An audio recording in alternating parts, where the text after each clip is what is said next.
राजस्थान में सियासी घमासान जारी। अशोक गहलोत और सचिन पायलट के गुट के बीच मचे सियासी बवाल के बाद सचिन पायलट सोनिया गांधी से मिलने के लिए दिल्ली पहुंचे। राजस्थान में सीएम पद की दावेदारी को लेकर गहलोत और पायलट के बीच तनातनी हो गई थी, जिसके बाद अब सचिन पायलट सोनिया गांधी से मिलकर अपना पक्ष रखेंगे। वही खबर यह भी है कि गहलोत से आलाकमान नाराज है, जिसके बाद सीएम पद के प्रबल दावेदार बन गए हैं सचिन पायलट।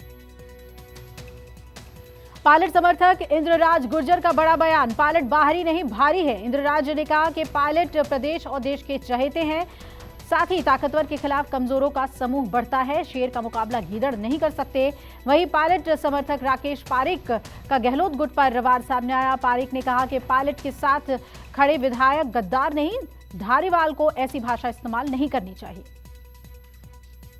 एनआईए ने आज एक बार फिर पीएफआई पर एक्शन लिया है। एनआईए ने 10 राज्यों में पीएफआई के ठिकानों पर छापेमारी की। महाराष्ट्र के औरंगाबाद, नांदेड़, सोलापुर, जालना, परभणी में एनआईए ने रेड की और यूपी के पूर्वांचल और पश्चिमी यूपी में कई संदिग्धों को हिरासत में लिया गया है। अहमदाबाद और सूरत में भी छापेमारी की गई है और कर्नाटक से पीएफआई के 6 सदस्यों को हिरासत में लिया गया।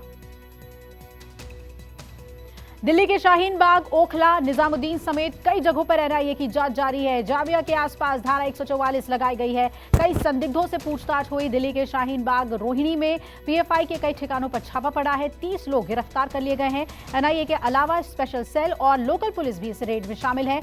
शाहीन बाग में सुरक्षा बलों ने फ्लैग मार्च भी किया। पीएफआई को लेकर एटीएस और एसटीएफ के ज्वाइंट ऑपरेशन में यूपी के सीतापुर में हुई छापेमारी। ज्वाइंट ऑपरेशन टीम ने सीतापुर में 2 संदिग्ध पीएफआई सदस्यों की गिरफ्तारी की और सीतापुर से संदिग्ध अकीम और मुनीश को एटीएस ने उठाया। थाना खैराबाद और रामपुर कला थाना इलाके के रहने वाले हैं दोनों संदिग्धों से पूछताछ जारी है। एनआईए के सूत्रों ने पीएफआई की रेड पर दावा किया है कि संगठन युवाओं को लश्कर-ए-तैयबा और आईएसआईएस जैसे आतंकवादी समूहों में शामिल होने के लिए बरगला रहा था।